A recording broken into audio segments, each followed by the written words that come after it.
So వినేవారు జాగ్రత్తగా వినండి ఈ విషయాన్ని. ఒకరు ప్రసాదం తినకూడదని ఇంకొకరు తినవచ్చని ఆయా సందర్భాలను గూర్చి మాట్లాడుతున్నారు కదా. నా జీవితంలో కూడా ఇలాంటి ఒక సందర్భం ఎదురైంది. నేను సువార్త చేస్తున్న రోజుల్లో, అంటే దాదాపుగా ఒక 14 సంవత్సరాల క్రితం నా అనుభవం అన్నమాట అది. ఒక గ్రామంలో నేను సువార్త కాలినడకన వెళ్ళి సువార్త చేస్తున్నాను. అప్పుడు పెద్ద ఆయన నన్ను కాలర్ పట్టుకొని వచ్చి అడిగాడు, మీరు మా ప్రాంతంలో ఆచారాలు సాంప్రదాయాలు మారుస్తున్నారు, మతం మారుస్తున్నారు అని. నేను ఈ విషయాన్ని యూట్యూబ్లో చాలాసార్లు చాలా సందర్భాల్లో పెట్టాను. కానీ ఇది మంచి అవకాశం. ఈ రెండింటిని కూడా నేను సరిగ్గా బ్యాలెన్స్ చేయగలిగేటట్లు ఈ విషయాన్ని మీకు అర్థమయ్యేటట్టు చేస్తాను. అప్పుడు ఆయన నన్ను అడిగింది కూడా ఇదే, మేము ప్రేమతో ప్రసాదం పెడితే తినలేరు, మీరు దేవుని ప్రేమ గురించి మాట్లాడుతున్నారు అని.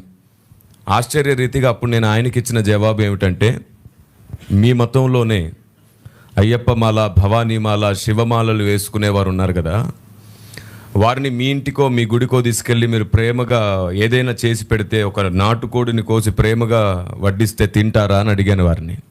అప్పుడు ఆ పెద్ద ఆయన అన్నారు, తినరు అని. ఎందుకు తినరో అడిగాను నేను.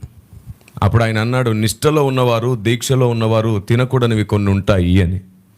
వెంటనే నేను చెప్పాను, అయితే నేను క్రీస్తులో నిష్టలో ఉన్నాను, క్రీస్తు దీక్షలో ఉన్నాను, కాబట్టి నేను కూడా 2 తినకూడదు. ఒకటి బలిగా అర్పించింది, ఒకటి నైవేద్యంగా సమర్పించింది. ఈ కారణం చేత నేను వాటిని ముట్టను అన్నాను. వాస్తవానికి అది అడగడానికి ముందు నా చేతిలో ఒక కొబ్బరి ముక్క పెట్టి ప్రేమగా ఇస్తున్నాను, తినమన్నాడు ఆయన. ఎప్పుడైతే నేను ఈ మాట అన్నానో, నేను క్రీస్తులో దేవునిలో నిష్టలో ఉన్నాను, నేను దీక్షలోనే ఉన్నాను, ఈ 2 తినలేను, నీ ఇంటికి పిలిచి నువ్వు కారంతో పెట్టినా సరే నీతో కలిసి నేను సంతోషంగా భోజనం చేస్తాను, ఇదే క్రైస్తవ్యం అని చెప్పాను. వెంటనే ఆయన నా చేతుల్లో ఉన్న కొబ్బరి ముక్కను తీసేసుకొని అన్నాడు, ఎవరి నిష్టలు పాడు చేయకూడదని మా పెద్దలు మాకు నేర్పించారు అన్నాడు ఆయన. ఎవరి దీక్షలు పాడు చేయడం మా పెద్దలు మాకు నేర్పించలేదు అన్నారు.